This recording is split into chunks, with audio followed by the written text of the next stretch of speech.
সমস্ত যুবকেরা বলছেন মাত্র একদিন অথবা একদিনের কিছু সময় আমরা বেশি সময় ঘুমিয়েছি, অথচ ইতিহাস বলতেছে তারা 300 বছর ঘুমিয়েছে। তাহলে তারা 3টি প্রশ্ন করলো, যে 3টা প্রশ্নের জবাব যদি কেউ দিতে পারে তাহলে বোঝা যাবে সে আল্লাহর সত্য নবী, আর যদি 3টি প্রশ্নের জবাব না দিতে পারে বোঝা যাবে সে কি ভণ্ড নবী।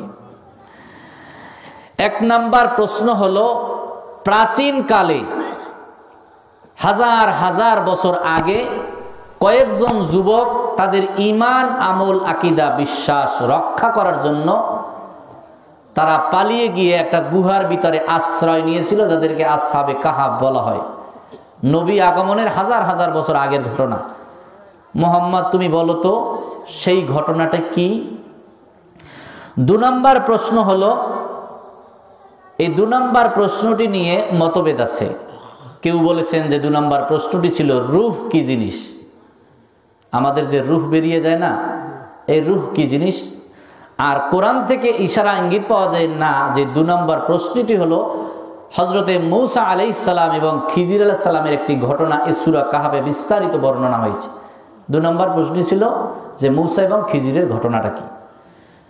3 নাম্বার প্রশ্নটি ছিল যে সমগ্র দুনিয়াকে একা একসাথে শাসন করেছেন এমন একজন বাদশা, যে পৃথিবীর পূর্ব প্রান্ত, পশ্চিম প্রান্ত সমগ্র দুনিয়া ভ্রমণ করেছে এমন একজন বাদশা। এই ব্যাপারে এই 3টা প্রশ্নের ব্যাপারে আপনি কি জানেন? যদি আপনি জানেন তাহলে আমরা বুঝবো যে আপনি সত্য নবী। আল্লাহর নবী বললেন যে আমি তোমাদেরকে এই 3টি প্রশ্নের জবাব আগামীকাল দেব। কবে দেব? আগামীকাল। কাফেররা ফিরে গেল, ইহুদি আলেমরা ফিরে গেল। পরের দিন নবীজির কাছে আসছেন। নবীজিকে যখন জিজ্ঞেস করছেন, নবীজি বলতে পারছেন না, 3টি প্রশ্নের জবাব দিতে পারছেন না, বললেন আগামীকাল দেব। এভাবে করে 1 দিন 2 দিন করে করে 15 দিন অতিবাহিত হয়ে গেল। কয়দিন? যখন 15 দিন অতিবাহিত হয়ে গেল, নবীজি খুব চিন্তিত হলেন। তখন কাফেররা বলা বলি করতে শুরু করলো যে এ তো সত্য নবী নয়, ভণ্ড নবী। কারণ সত্য নবী হলে 3টা প্রশ্নের জবাব দিতে পারত, আর বলেছিল যে আগামীকাল দেব, সে আগামীকালও দেয় নাই, তাহলে সে ভণ্ড নবী। নবীজির মনটা খুব খারাপ। আল্লাহ রাব্বুল আলামিন 15 দিন পরে পূর্ণাঙ্গ এই সূরা কাহাফটি নাজিল করলেন, আর নবীকে সতর্ক করলেন, নবীজি আগামীকাল প্রশ্নের জবাব দেবে এই কথা বলার সময় ইনশাআল্লাহ কথাটি বলতে ভুলে গেছেন। ইচ্ছা করে বলেন নাই তা নয়, বলতে মনের অজান্তে ভুলে গেছে। আল্লাহ তাআলা সেটাও বলে দিলেন যে ভবিষ্যতে আপনি যদি কোনো কাজ করেন তাহলে অবশ্যই ইনশাআল্লাহ কথাটি বলবেন। এরপরে সূরা কাহাফের পূর্ণাঙ্গ 110টি আয়াতে কারিমে নাজিল হলো। আমি 9 নম্বর আয়াত থেকে আলোচনা করব ইনশাআল্লাহ। 1 নম্বর প্রশ্ন, যে প্রাচীনকালে কিছু যুবক তাদের ঈমান রক্ষার জন্য হারিয়ে গিয়েছিল। আল্লাহ পাক বলছেন, নবী হে, আপনার কাছে কাফেরেরা জানতে চায়, আম হাসিবতা আন্না আসহাবাল কাহফি ওয়ার রাকিব কানু মিন আয়াতিনা আজাবা। যে আসহাবে কাহাফ সম্পর্কে তারা জানতে চায়, আর তারা মনে করছে এটা একটা বিস্ময়কর ঘটনা, আশ্চর্য ঘটনা। এর মতো আশ্চর্যজনক কোনো ঘটনা হয়তোবা ঘটে নাই।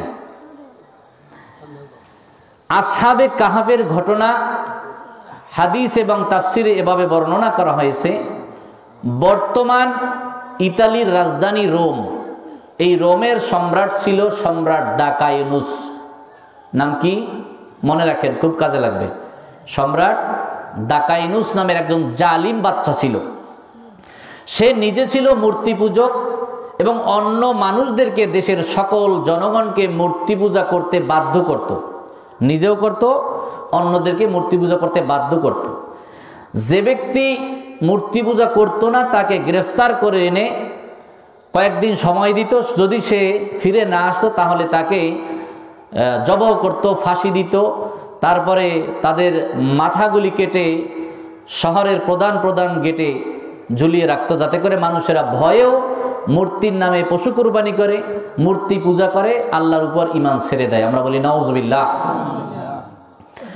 সেই সময় সেই সম্রাট দাকাইনুসের সরকারের কিছু মন্ত্রী এবং এমপি, ওই জাতীয় কিছু রাজ পরিবারের যুবকেরা, বয়সে তারা ধরে নেই যে 20-25 বছরের যুবক হবে এই রকমের, তারা চিন্তা করলো, তারা এর আগে হযরত ঈসা আলাইহিস সালাম এর উপর ঈমান আনয়ন করেছিলেন এবং ইনজিল কিতাবের বিধিবিধান মেনে চলতেন।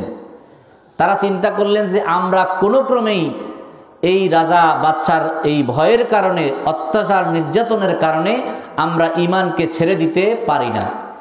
অথচ অন্যান্য এলাকার বাকি সকল মানুষেরা কেউ লোভের কারণে, কেউ ভয়ের কারণে, জানের ভয়ের কারণে, অথবা কেউ আর্থিক সচ্ছলতার কারণে সকলে মূর্তি পূজা করত।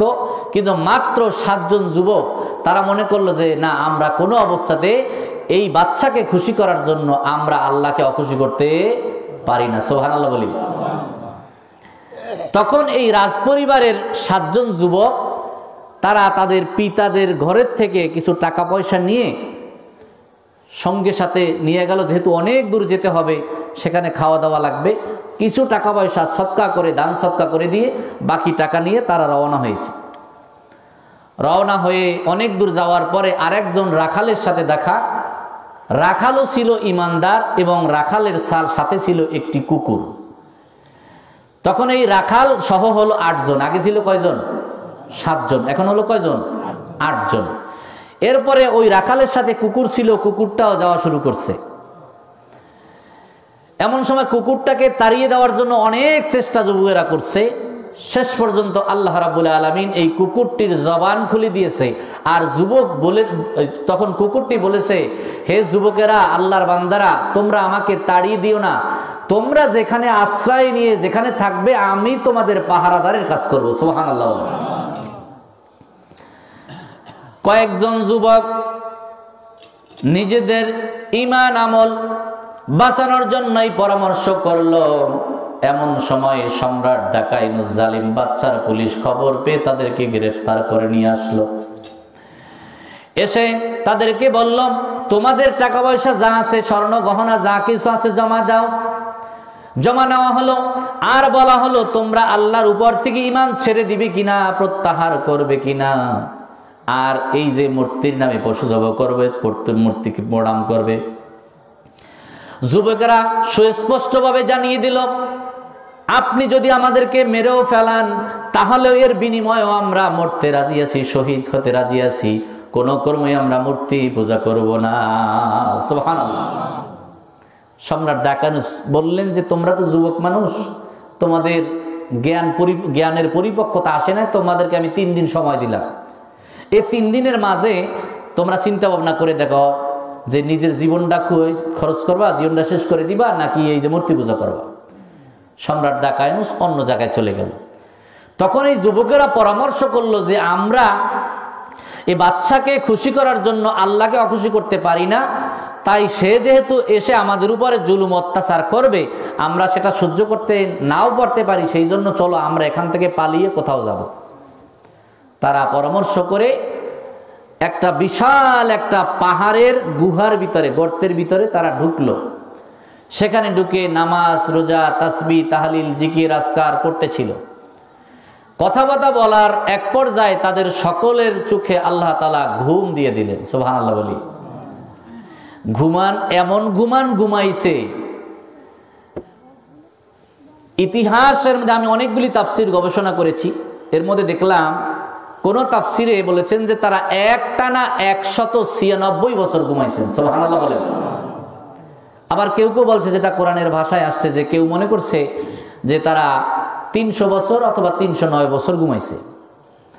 এখন এই 300 বছর অথবা 309 বছর পর ঘুমের থেকে উঠছে। এর কারণ এর মধ্যে সম্রাট দাকাইনুসের মৃত্যু হয়ে যাবে, আসতেছে ঘটনা। 309 বছর পরে উঠে একজন আরেকজনকে জিজ্ঞেস করছে, ভাই আমরা যে ঘুমাইছিলাম কয় বছর, কত সময় ঘুমাইছি? একজনে বলল ঘুমটা হয়তো 1 দিন হবে। আসলে কয় বছর? 309 বছর। আর একজন বলে না 1 দিন হবে না, 1 দিন একটু কম হবে। আর একজন বলে না 1 দিনের একটু বেশিও হতে পারে। তো যাই হোক, এখন আমাদের তো প্রচন্ড ক্ষুধা লেগেছে, সেই সময় যে সাথে টাকা পয়সা ছিল, টাকাটা নিয়ে বাজারে যাও। নতুন পোশাক খুলে দিয়ে পুরাতন একেবারে মানে ফকির বেশের পোশাক পরে বাজারে গিয়ে দোকানদারের কাছে রুটি নিছে আর টাকাটা দিছে। তো এখন এই টাকা দোকানদার দেখে বল, আশ্চর্য ঘটনা, আজ থেকে 300 বছর আগের টাকা, সম্রাট ডাকাইনুস এর জামানার টাকা, অথচ এখন চলছে সম্রাট বেদরস নামের এক ন্যায়পরায়ণ আল্লাহর খাঁটি মোমেন বান্দা, তিনি এখন বাদশাহী করছেন। সুবহানাল্লাহ বলেন।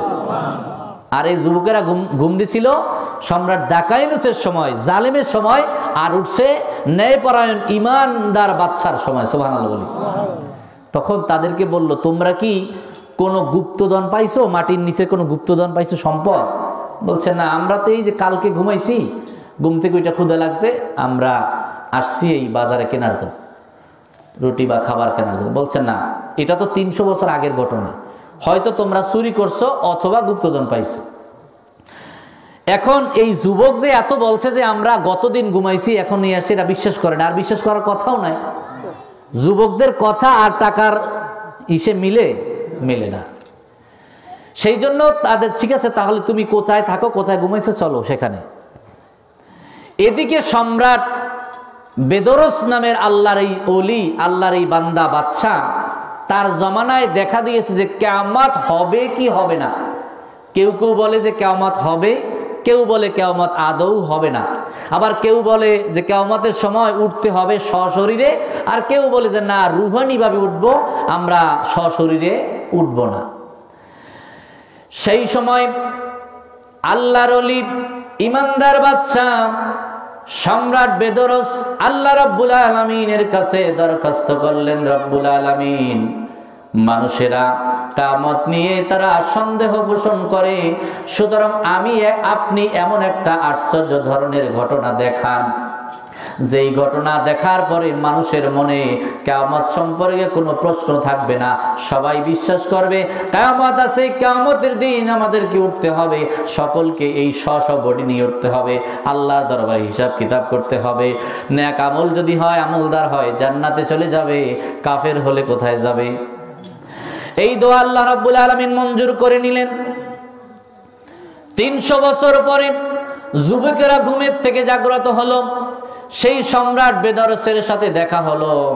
এলাকার সমস্ত মানুষেরা যখন দেখলেন যেই সমস্ত যুবকেরা বলছেন মাত্র একদিন অথবা একদিনের কিছু সময় আমরা বেশি সময় ঘুমিয়েছি, অথচ ইতিহাস বলতেছে তারা 300 বছর ঘুমিয়েছে। সেই জন্য এই ঘটনা যদি আল্লাহ রাব্বুল আলামিন পেরে থাকেন, যুবকদেরকে যদি 300 বছর পরে আবার যেই দেহ নিয়ে ঘুমাইছিলেন, এই দেহটা নষ্ট হয় নাই, পচে যায় নাই, গলে যায় নাই, কোন রকমের ক্ষতি হয় নাই, এমনকি যুবকেরা জানতেও পারে নাই তারা কতদিন ঘুমাইছেন। ওই আল্লাহ বুঝি হাজার হাজার বছর পরে বুঝি কিয়ামতের দিন আমাদেরকে উঠাতে পারবেন কিনা? সুবহানাল্লাহ বলি। সেই জন্য আল্লাহ রাব্বুল আলামিন বলছেন, আম হাসিবতা আন্না আসহাবাল কাহফি ওয়ার রাকিম কানু মিন আয়াতিনা আজাবা। নবী হে, আপনার কাছে ওরা আসহাবে কাহফ সম্পর্কে প্রশ্ন করে, ওরা মনে করে এটা একটা আশ্চর্য ধরনের ঘটনা, অথচ এর চাইতেও বড় বড় আশ্চর্য ঘটনা আল্লাহ রাব্বুল আলামিন পেছনে ঘটিয়ে রাখছেন। ভবিষ্যতে ঘটনার ক্ষমতা আছে না নাই? জোরে বলেন, আছে।